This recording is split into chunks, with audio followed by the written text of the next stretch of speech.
Hey, what's going on, guys? So, I've been away a while, and we're going to get back on it. I'm dabbling with the name of the show. Right now, it's called Scotty T's Sports Experience. I am the one and only Scotty T. I am also renovating this closet area, walk-in closet, to be my studio. So that's a work in progress. We will also go live as soon as I get a camera. I'm not sure if I'm going to buy one or wait until I get one from my school. So, I've got a great show lined up for you. I'm going to talk about baseball, Major League Baseball, the NFL, as well as college football. And we're going to talk about a couple tidbits I got here, too, as well, for you. So, let's start it off right away with the baseball. Obviously, Nationals won the World Series. And the reason I bring that up is because Steven Strasburg has decided to opt out of his contract. And he's going to become a free agent. So, where are some landing spots for him? The New York Yankees could be a possibility. But the Padres also have shown interest. And to be quite honest, this would be a great landing spot for Strasburg. Due to the fact that they have a young pitching staff, and I think that would help them tremendously in the long run. The Yankees are interested in Garrett Cole, so you think if they could sign Garrett Cole and Strasburg, that'd be a 1-2 punch that would be pretty deadly in the American East. Also, I thought another great tidbit here I got is the Lorenzo Cain from Milwaukee Brewers finally won his first Gold Glove. I thought this was amazing because I can't believe the guy hasn't won a Gold Glove. I mean, he's an amazing outfielder, great center fielder. The way he tracks down that ball and takes away home runs, just a phenomenal player. And I think that he should have won 3-4 Gold Gloves at least. And it's his first one. So he's around 33 years old. So that's remarkable that he's just won one now. Swinging right on into the NFL. Breaking on down a couple games here for you. We got the Vikings at the Chiefs, Packers at the Chargers, and the Ravens at home against the Patriots. Start out with the Vikings and the Chiefs. Mahomes still out. Matt Moore getting a start again. He had a decent game, 275, one touchdown. But Williams had 125 yards on the ground. And that's against one of the possible best defenses in the league, which, I mean, they got a really good roster. So, I mean, what a game by the Chiefs, without Mahomes and then coming off that loss against Green Bay last Sunday night, it really shows what kind of character Andy Reid has for that team. And I mean, they're sitting pretty on the West, AFC West there, because I don't think anybody really can challenge them. I mean, Chargers might, but we'll get into that a little bit later in a year here. Cousins had 220, 3 touchdowns, but just not enough to beat the Chiefs. Defense kind of let them down there. And moving on to Green Bay and San Diego. Rodgers had a bad game, 161 yards, 1 touchdown. And I don't think they ran the ball enough. To be honest with you, Jones only had 8 carries for 30 yards, and it's not very good when you need to run the ball to help Rodgers out. But don't take any credit away from the Chargers defense. They had a great scheme against this offense, and I don't think this offense looked as bad as they did in Week 1 against the Bears. So Green Bay making some great strides. Still 7-2, still top of the division. So they are looking good as far as a team. Melvin Gordon, Phillip Rivers, obviously the two main players on that offense for the Chargers. Rivers 294, but he had no touchdown passes. So what happened? Well, Melvin Gordon had a pretty decent game, 20 attempts for 80 yards, 2 TDs. Um, you know, it's ground and pound football right there. When it's obviously a passing league nowadays.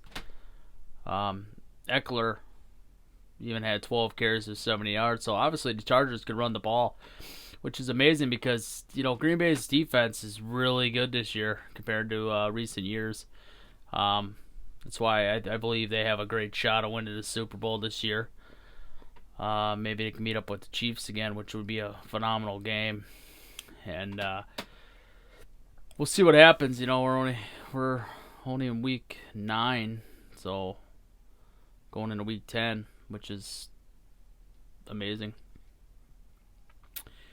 So Patriots at the Ravens. Ravens just destroyed the Pats last night. I mean, Brady had no answer.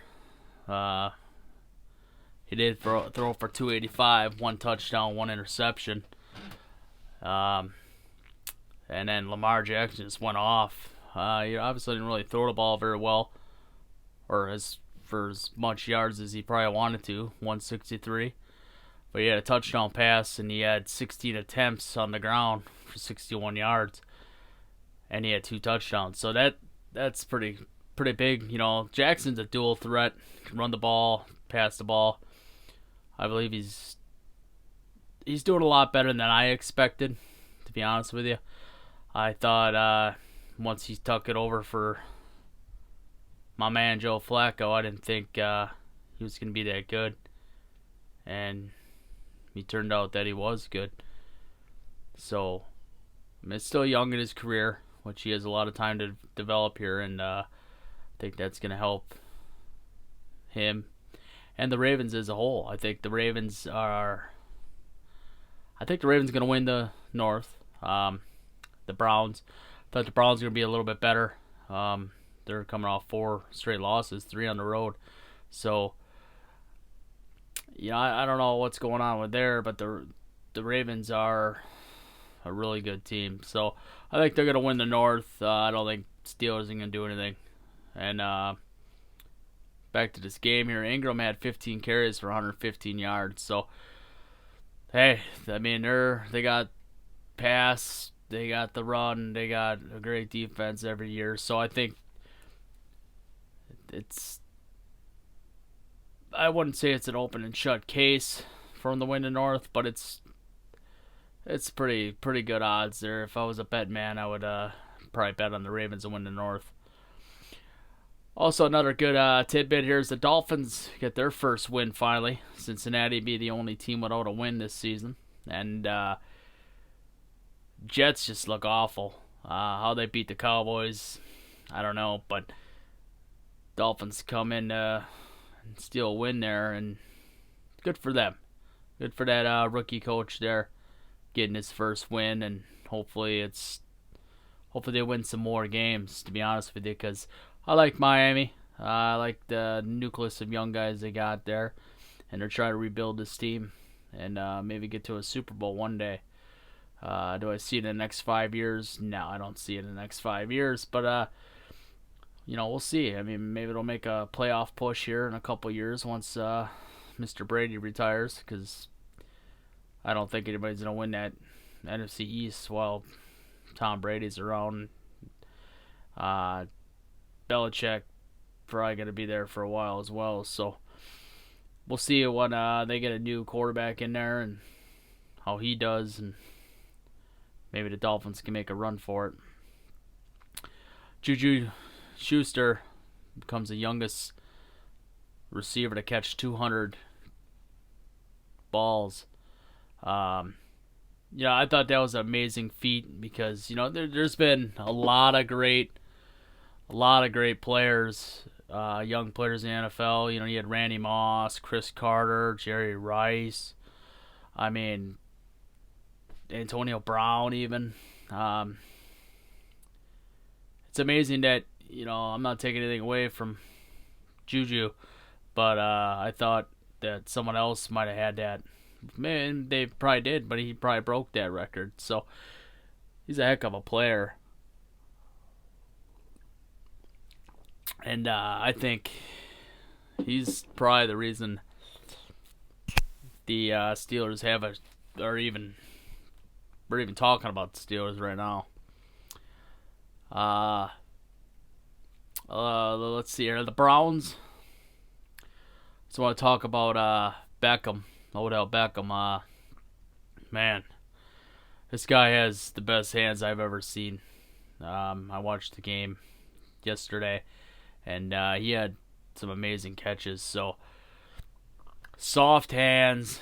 He's just, amazing. So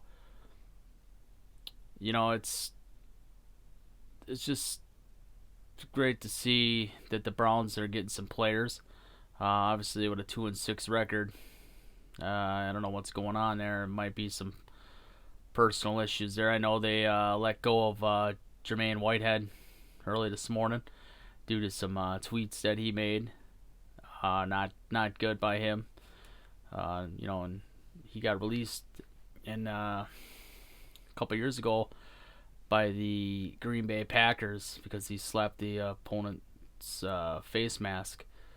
So obviously some character issues. Maybe the NFL need to take a look at that and see what they can do on their end, because obviously I don't know if anybody's gonna take a shot at them, other teams, because it's just not kind of what you want as a character, as a player, because you want to have quality players, that are respectful and that can hold their own.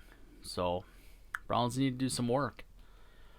Moving right into some college football here. So tomorrow we got the college football playoff committee. They'll be meeting tomorrow night. So we'll have a show on that, I guess, and hopefully later here in the show we'll get to my top 4, see if I was right from my first pick. My first top 4 this year. So Michigan wins at Maryland, but was it a convincing win? I don't know. I think they started out pretty good. Obviously, the second half of the Penn State game was phenomenal, and then they beat Notre Dame easily. So, then you go into College Park to face a subpar Maryland team, and they kind of struggled a little bit on offense. They had that 97-yard kickoff to start the game. And it's up and down. I don't know if Shane Patterson's the right guy for this team. I think they lost a lot of guys last season, and I seriously thought their offensive line was going to be a lot better than they have been this year. And you got 4 out of 5 returning starters on that offensive line. You think your chances are pretty good. They did turn the ball over a lot, in the beginning of the year, which is going to hurt any team. Then you go into Wisconsin and get just absolutely crushed. Then Wisconsin loses to Illinois. Then they get blown out by Ohio State. So Michigan's got a lot of work to do. Can they win the Big Ten? It's a possibility. Need a lot of help. I don't think they're gonna do it. So, and it is my team, but I'm non-biased when it comes to my show here. And so I don't think they're gonna do it, honestly. Probably finish the year about 9-3, maybe 10-2. But I don't think the way they're playing, if they play the way they played the second half against Penn State and against Notre Dame, they can beat Ohio State. But Ohio State is a phenomenal football team, from offense to defense to special teams. So it's going to take a lot. The only upside for Michigan is they have it at home. So that's still going to be pretty crucial when it comes to home field advantage. But Ohio State's just a dominant football team. Georgia and Florida, game played in Jacksonville. Georgia beat Florida 24-17. Is Georgia that good? Are they playoff contender? My body leans towards yes, but I'm gonna say no, just because they haven't looked good. I know they played the monsoon, and that's hard for anybody. But you gotta, that loss that they had against South Carolina really hurts, and Fromm hasn't looked that good. Their receivers they're not running the correct routes. Defense isn't doing what they've done in the past. So I just honestly I don't think they're where they need to be as a football team. Maybe they can turn it around and get to the SEC championship game.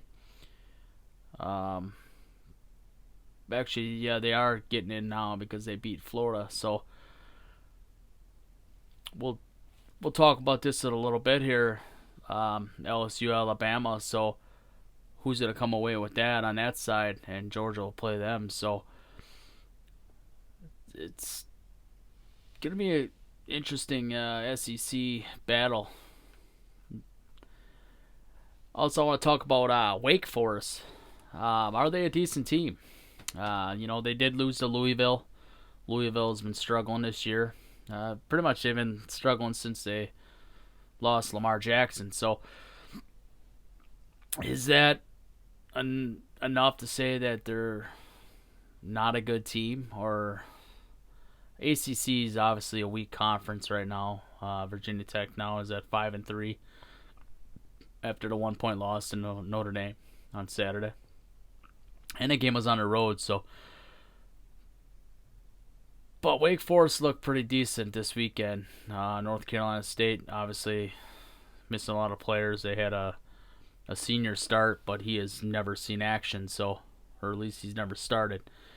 And but we'll know on November 16th when they go to Clemson.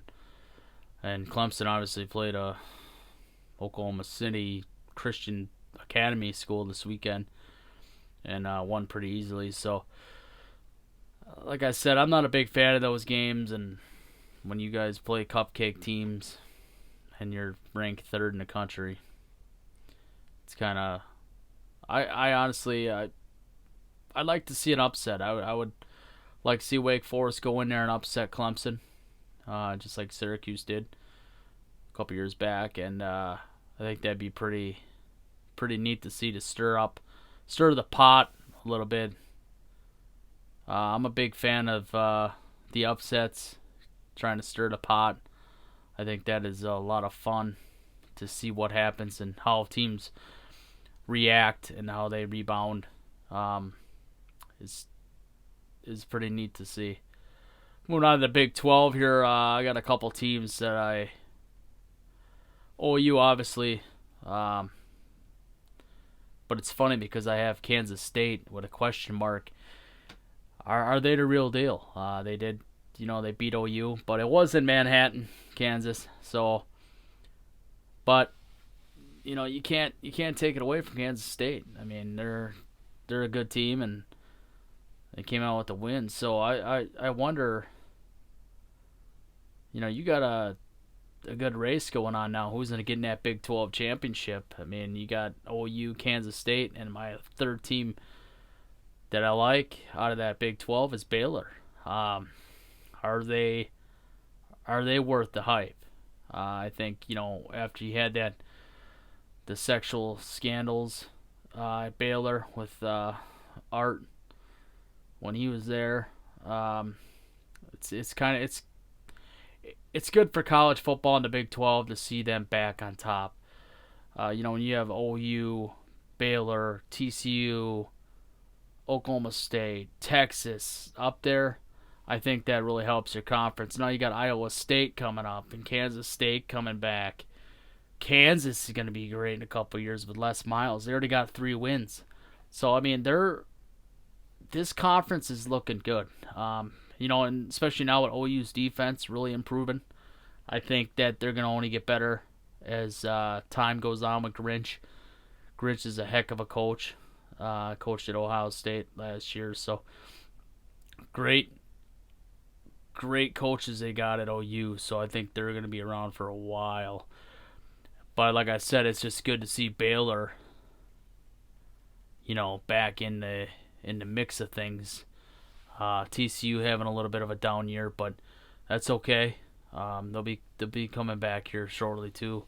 When you got all them great athletes in Texas, it's easy to come back from that. Another team I want to talk about is the team out of the Pac-12, and it's not Oregon, not USC, Washington State. It's actually the Utes from Utah. Is this their year? I think they need a lot of help, obviously, but they got a heck of a defense. Probably, they're in the top 10 as a defensive squad, and they're keeping them in games, and their offense is able to score enough points. So I think they could possibly get in, but they need a lot of help from a lot of other teams here. From the, some of them lower teams beat the upper teams. Sneak a win there, and I think the Utes can get in. So it's going to be interesting to see if they can get in or not. I don't see it happening, but I would like to see it happen, if that makes sense. So another thing, I was thinking to myself over the weekend about when I was going to do the show here, and I was thinking about on Saturday when I was watching the games, and I saw all the idle teams, and I was wondering to myself, should they stay where they're at if they're idle? I mean, you could even say Clemson was pretty much idle because they played Wolford. So, but I think there was too many quality teams this week that were on idle, and the bye week, and I didn't like it. It bothered me. There wasn't as many good games on later in the season that I would have liked to see, but I mean, I think maybe they should drop down a spot, if they're idle. But then you don't want to take it away from them because it's not their fault they have their bye, and they're undefeated and they shouldn't, But it's something to kind of consider and maybe play around with. Right. So now we're gonna do a little bit of previews. I got a couple games that I want to preview here for this coming up Saturday. We'll talk more in depth later in the week about these 2 games that we got slated. You got Penn State, Minnesota. That's an 11 a.m. kickoff on ABC. So that's gonna be. I'm excited for that one. I really am. Penn State looks good. Poised to win the Big Ten, I believe. Just all around, I think they're a great team. But I like this Minnesota team. That PJ Fleck, man, he's a great coach. The way he gets them fired up and how he runs on the field and hustling all the time, I think that is something a lot of coaches, a lot of young people can look up to and try to be like, strive for that. And I think he's really turned around the atmosphere in Minnesota, and it's good to see. Are they going to win this game? It's tough. But they are at home, and it's looking pretty good for them, I believe. But I don't know if they're going to beat Penn State. I can't. My money's on Penn State, but I would love to see Minnesota win it and get to the Big Ten championship. That'd be pretty neat to see. Next one I gotta go with here. This is probably the game of the year, to be honest with you. Number 2 Alabama, number 1 LSU. LSU looks great. I think if Alabama's going to get beat, it's going to be by LSU. LSU is powerhouse this year. Defense is great. Offense is running the ball, passing the ball. I mean, the quarterback, LSU, is Heisman. He's up for the Heisman now. Probably having his best year of his career. He's not rushing passes like he used to. He used to throw a lot of bad passes, and I think this year he's not. So I think that's helping him be what he needs to be. And I think it's gonna be a great game, and it's on CBS at 2:30. I was wondering why. I know obviously CBS has the rights to SEC games, but why not put that game at night? I mean, that's such a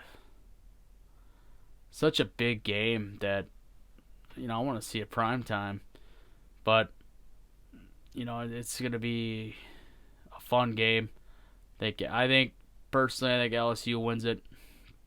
Probably gonna be around I don't know. I was gonna say about maybe 13-6 LSU, but LSU's offense is explosive. And how is Tua's health gonna be? Is he gonna be back to 100%? I know they had off this week, so that might help. But I don't know if he's gonna be 100%, and if he's not, are they gonna be where they're supposed to be? You would think at Alabama, they have people lined up, raring to go for these opportunities. So, I mean, it's gonna be a great one. But I got LSU and beating Alabama this weekend. So we got the top four from my perspective here.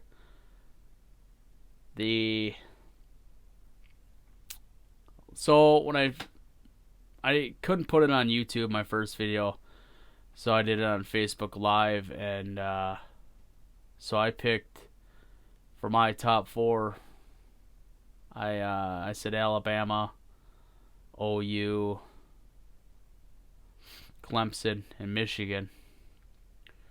So this, I don't think that's gonna happen, and as far as Michigan, so my top four is going in for tomorrow, and we'll see where I'm at on Wednesday.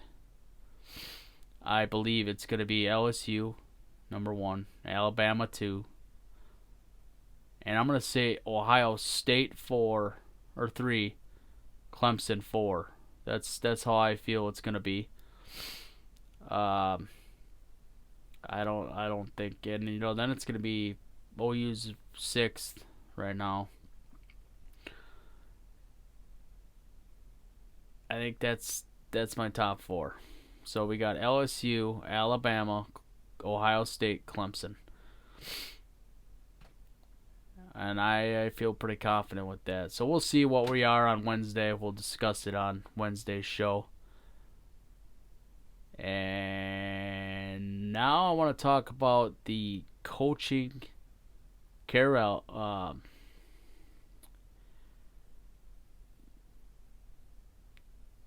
coach is already getting fired. I mean, it's funny to me.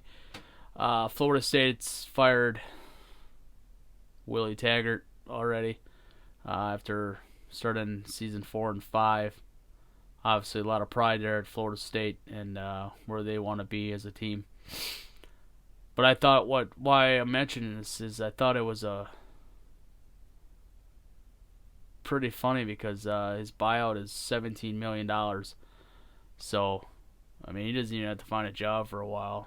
The carousel that has started already for the coaches, and I mean, it's amazing that they let him go. He's not even that far into it. I mean, I don't even know if he's got a lot of his recruits.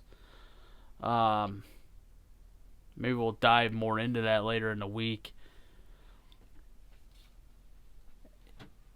So I got a little bit of a tidbit and a whatnot for you guys.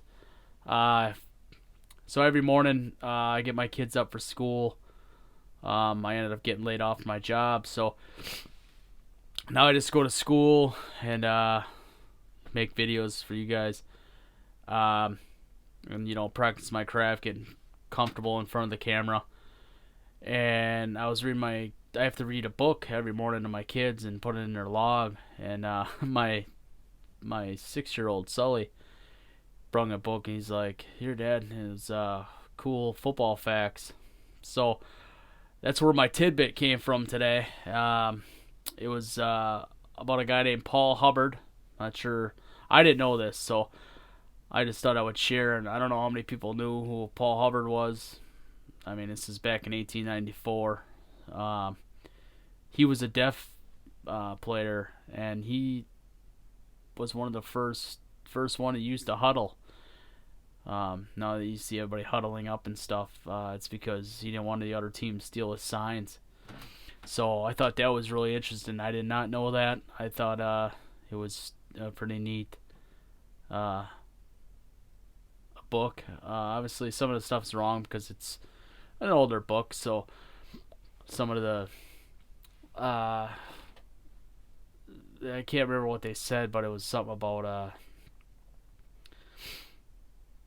I can't even remember what it was now, but it was they had a couple of things, because obviously rules change and things change in the game. So it was just this tidbit here. I thought I wanted to share, and I think this is my show for today. We're gonna only get better, guys. So keep coming back. Hit some likes. Comment. If you have anything to say, subscribe. And I'm doing this to practice myself, because if I don't practice, I'm not gonna get better at what I do. And soon I'm gonna have a great setup.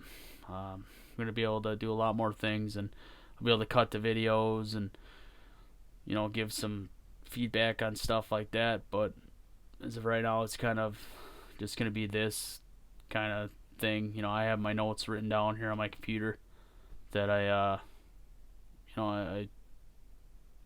had some topics I want to talk about. Maybe we're gonna dive in more stuff. So tomorrow we'll have another great show. We'll talk about for sure the Giants and the Cowboys. Also hit on some NBA action. And we'll talk possibly some more about college football. I'm a big college football guy, NFL guy. Baseball. Basketball, I like. I'm just not as into it right now. I like the playoffs. So, but we'll talk about some of that stuff. We're going to maybe preview the basketball games. College basketball starts tomorrow. So, we'll talk about that. Actually, I think it starts tonight. Today, maybe. I think it's all night. One of these days. So we'll talk about that stuff with the, who is it? Kansas and Duke. Or is it Michigan State? Yeah, Michigan State, Kentucky, I believe. We'll figure it out. I haven't really looked into it yet, so kind of in the football mode at the moment. But like I said, guys, everything's going to be a lot better soon. By February, everything should be up and running. Well, I would say April for sure. Once I get everything lined up. And just keep coming back, keep watching the videos, keep giving it a like. Comment. If you want me to talk about something, comment on a video. Or you can, I have an email address. It's Michigan_215@hotmail.com. Email me. I can bring up some topics that you want as well. So, subscribe and just keep doing what you guys are doing. Keep listening to me. If I'm doing something wrong, tell me. If you see some areas I can improve, tell me. Obviously, in the background, I have a bunch of clothes. That's because this is our walk-in closet, so I'm trying to figure out where I'm going to put all this stuff as well. Building some more shelves in here, and come March, April-ish, I'm going to be buying a computer, PC. I have a couple laptops right now and an iPad, but I'm going to buy a PC and set that up as well. So I'm going to have a good setup, and we'll have a green screen and lighting and everything. So just stay with it, and we'll get where we want to go. So until tomorrow, we'll see you later. This is Scotty T signing off.